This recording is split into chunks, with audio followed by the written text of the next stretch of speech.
With the return of a star and more, this is Wrestling Rambles. My name is John, and you're watching the Wrestling Report.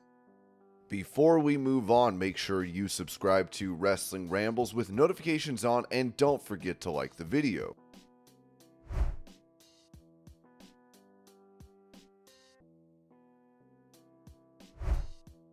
Recalling a match between Titus O'Neil and Cesaro from November 29th of 2013, JBL said this on What Were They Thinking? Titus O'Neil was to throw up on camera, but he was supposed to drink this stuff and spew it like a vomit projectile. Titus made a mistake, thought he was supposed to drink it down and would make him throw up. He literally was going to throw up on Michael Cole's head. That's what he was going to do. Titus drinks this stuff down because he thinks it's supposed to make him throw up, not just spew the peas and stuff out. He actually throws up on Cole's head on live television. Cole then says, "I feel like I'm at a frat party back in college again." Vince McMahon goes, "Quit bringing it up." Michael was like, "You had a guy throw up on me."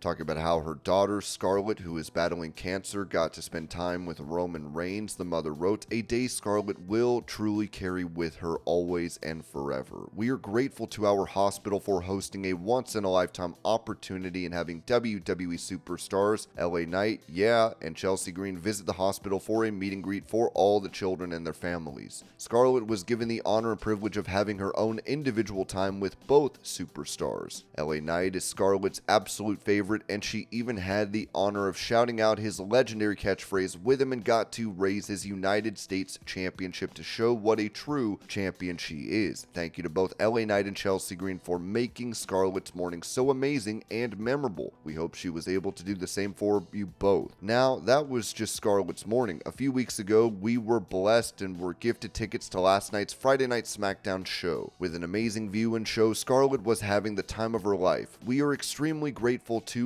all the staff and all the superstars who exceeded our experience beyond what we could ever imagine. She was blessed and able to be gifted a signed belt by multiple superstars and was even given the opportunity to snap a few pictures with some of them. Thank you to every superstar for stopping and giving Scarlett your time and making her experience and night the most memorable yet. As Scarlett described it to us after the show, it was the best day of her life.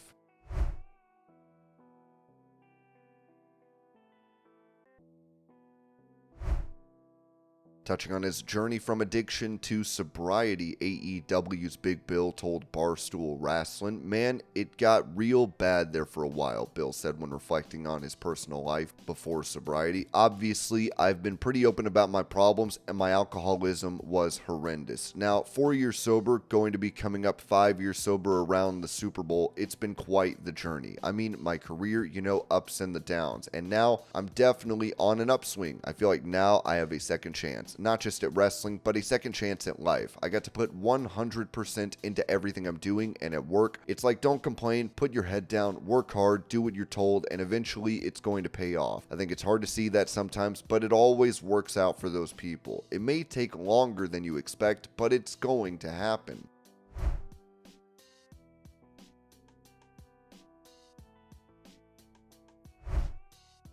In a resurfaced SmackDown clip from August 22nd of 2002, announcer Tony Chimel can be seen getting hit in the crotch by a t-shirt launcher. All right, ladies and gentlemen, once again, let me tell you about another great t-shirt on sale at the WWE souvenir stands. This one is the tour shirt. Put a little SmackDown on it.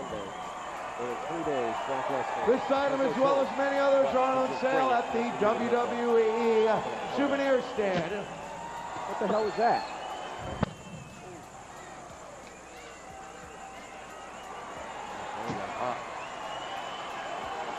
What did he just do? Shot off the gun. He's hot. Is he hot? Yeah, no, he's too hot. He is hot. Stand. I think that hurt him. Where'd he hit him? He hit him in the ears. I think, I don't know. Chimmers are going to beat the shit out of him. Hot, bro.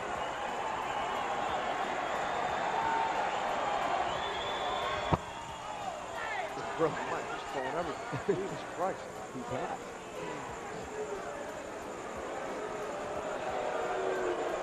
Where did I just put my mark?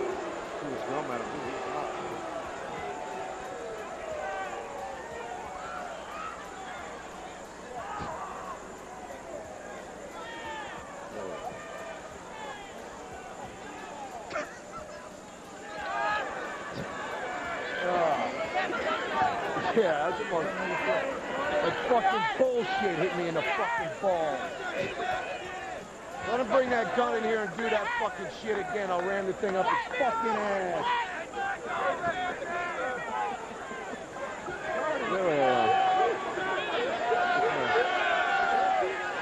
I don't care. I don't give a shit if that gun's $10,000. I'll break the motherfucker. Yeah.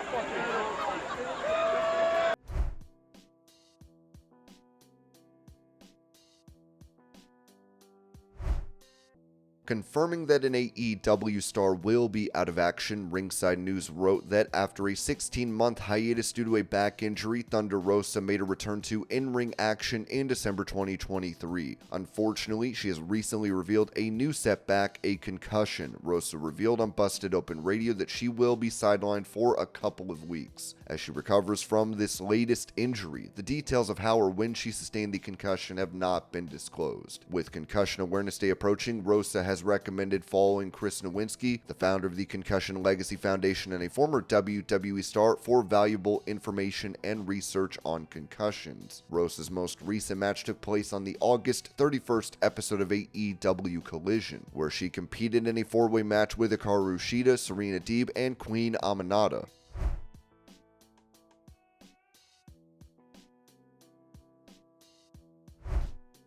As Rey Mysterio attended the recent UFC Noche event, he could be seen with UFC CEO Dana White and gave him a gift. Good to see you. Thanks for coming out tonight. Thank you guys for talking. I appreciate it. I had this match made and I wore this tonight, but I wanted to give this to you.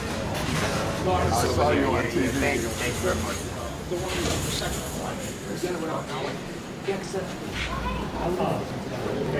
Put the brand out there, so you guys got it on point. I really appreciate it. I'm honored.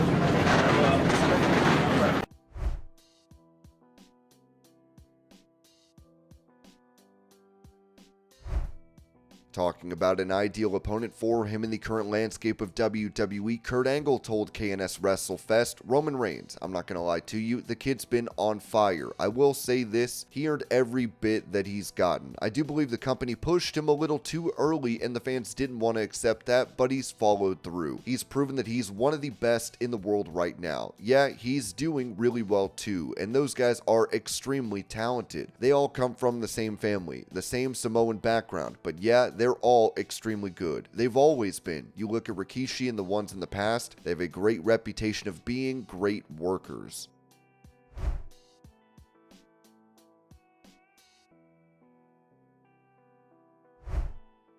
Ahead of the Jacksonville Jaguars game at Everbank Stadium, an AEW match would take place as Hologram and Sammy Guevara defeated the Beast Mortos and Matt Taven. Here are the clips.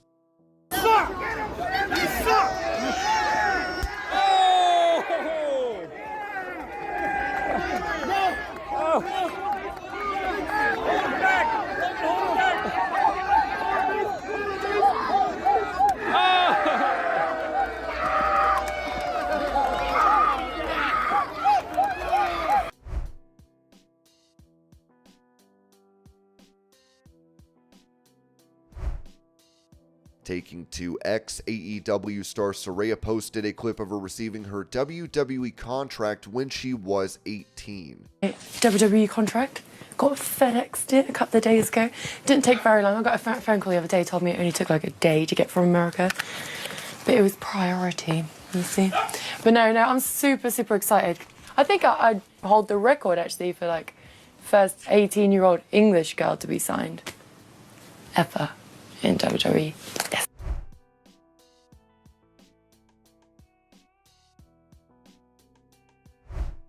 The other day, the daughter of Mick Foley, Noelle, said this about her prior injuries, writing, "This week marked 5 years since my concussion and neck injury. Feels surreal saying that. I've come a far way, but I still have a ways to go. Between the concussion itself, my neck injury, and hyperacusis, which was brought on by the concussion. It's been a lot to deal, especially with doctors having very limited answers. If you're wondering what hyperacusis is, it's a rare hearing disorder characterized by noise-induced pain and reduced tolerance to sound. Hyperacusis is often caused by noise, overexposure, and concussions. I've seen over 40 doctors and physical therapists, and we still don't know how or why that's possible. With hyperacusis, there is still so much to be researched and discovered. I was part of a clinical study back in 2021 for hyperacusis, specifically for a special hearing device. I think that with more research and funding towards research and clinical studies, we might be able to find a cure for hyperacusis, or at least possible treatment options to lessen the severity of this hearing disorder. I recently came across Hyperacusis Research Ltd., which is a nonprofit organization dedicated solely to advancing research and advocacy for hyperacusis and helping to make a difference in the lives of hyperacusis sufferers. Hyperacusis Cure put together a fundraiser for hyperacusis if anybody is interested in donating. Thank you so much to those who have been supportive over the years and continually ask how I'm doing. I appreciate you.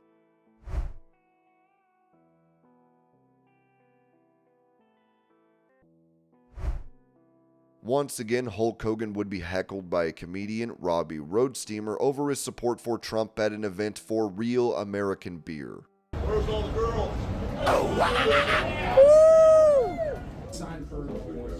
Beautiful. Oh boy. Trump is a real felon. Thinks the immigrants are eating cats. Trump is a real felon. Fight for all right. Fight for all right. Did you miss me? No political violence. No political violence here. I'm feeling strong about martial law. Da, da, da. See you soon.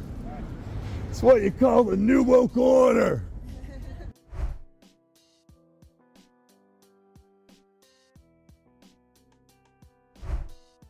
Providing more details on Nikki Bella filing for divorce, Ringside News wrote that Artem Chigvintsev, known for his time on Dancing with the Stars and his marriage to former WWE star Nikki Bella, recently made news after being arrested for domestic battery. Following this incident, Bella filed for divorce and Brie Bella had advised her to make the decision. Chigvintsev is currently staying at a friend's house while Nikki Bella remains in the family home with their 4-year-old son Mateo. As previously reported, Nikki Bella filed for divorce from Artem, and she is seeking full custody of their son. Brie Bella reportedly encouraged her sister Nikki Bella to leave her marriage, according to a source who spoke to Entertainment Tonight. Brie was said to be deeply concerned for Nikki and her son Mateo, born in 2020. She believes that any sort of violence does not fly and has been especially worried about their well-being. The source also mentioned that Nikki and her husband, Artem Chigvintsev, are not living under the same roof and that Nikki has been left feeling scared and rattled by the situation. Nikki Bella's divorce filing also uncovered an interesting detail. Regardless, it's clear that Nikki Bella will no longer remain with Artem Chigvintsev, and fans understand why after all that happened to her over the past few weeks.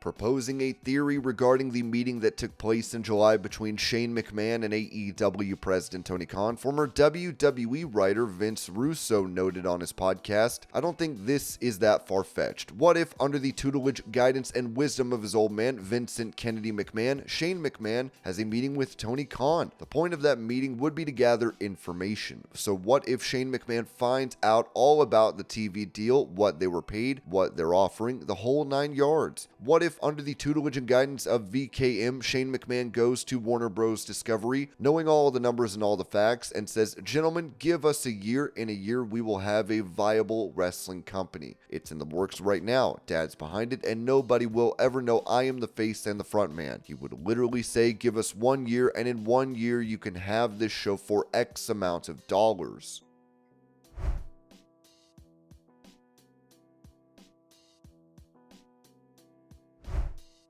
Commenting on his future in professional wrestling following his departure from WWE, Bobby Lashley said on his YouTube channel, "I see so many articles about what I'm going to do. Is it WWE? Is it TNA? Is it AEW? I can't control any of that, but the one thing I can control is how I prepare. I'm ready for anything."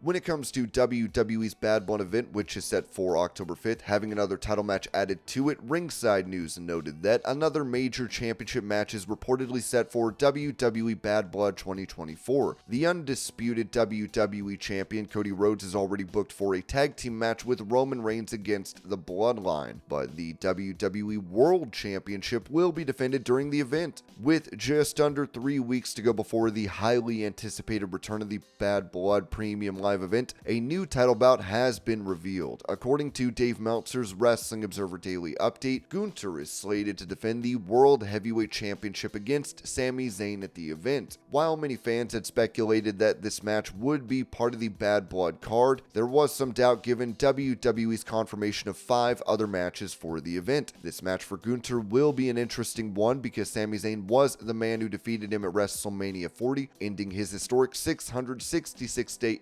Intercontinental title reign in the process. Under Triple H's leadership, 5 matches have become the standard for WWE's secondary premium live events, with only marquee shows like WrestleMania and SummerSlam surpassing that number in 2024.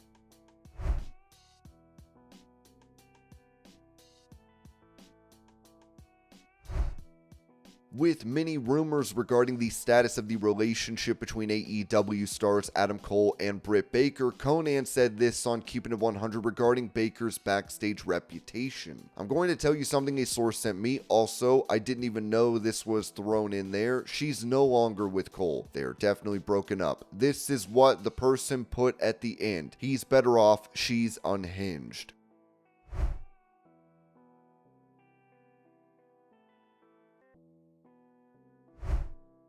During that same podcast, Conan also said this regarding Britt Baker and AEW. "Of course, she has heat. We've heard a million stories about her. You know, she got suspended. She wouldn't get suspended if she didn't have heat. So this person who was there, okay, said that. What's this girl's name? Britt was calling, you remember, Alicia Toot in front of, and not in private, like in front of a whole bunch of people, right? And Alicia was there so she could hear it. I mean, give me a break. How stupid can you be? Obviously, she went and told her man and he got mad, okay? But this Britt kept screaming at them. What I have heard is, yeah, we all know about Britt Baker. She has a big ego. She ended up getting suspended like she went off on M, even though MJF tried to come out and tried to, like, you know, go, do you think that I would really scream at her? Do you think that I would do this? Do you think I would do that? All that happened. You know, she went in there, she screamed at him, she screamed at his girlfriend. He talked about the girlfriend in public. She found out. He found out. She's got a massive ego.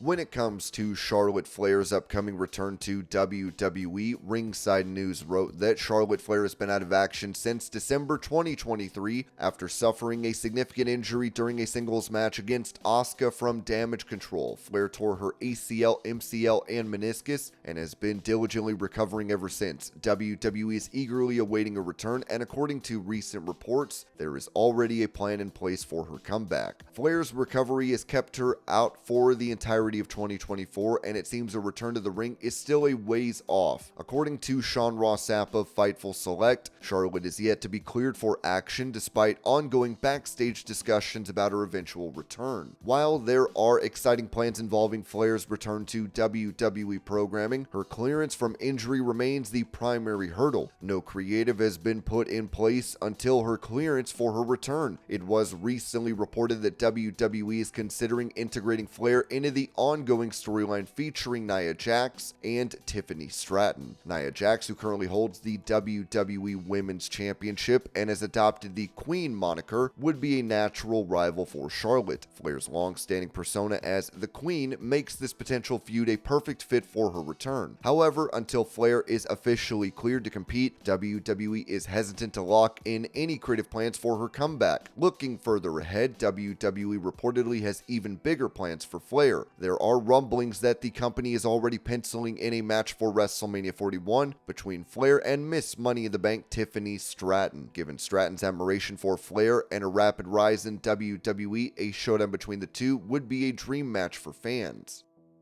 And this was your pro wrestling news update. I hope you're all having a great day. Thank you so much for watching, and I will see y'all later.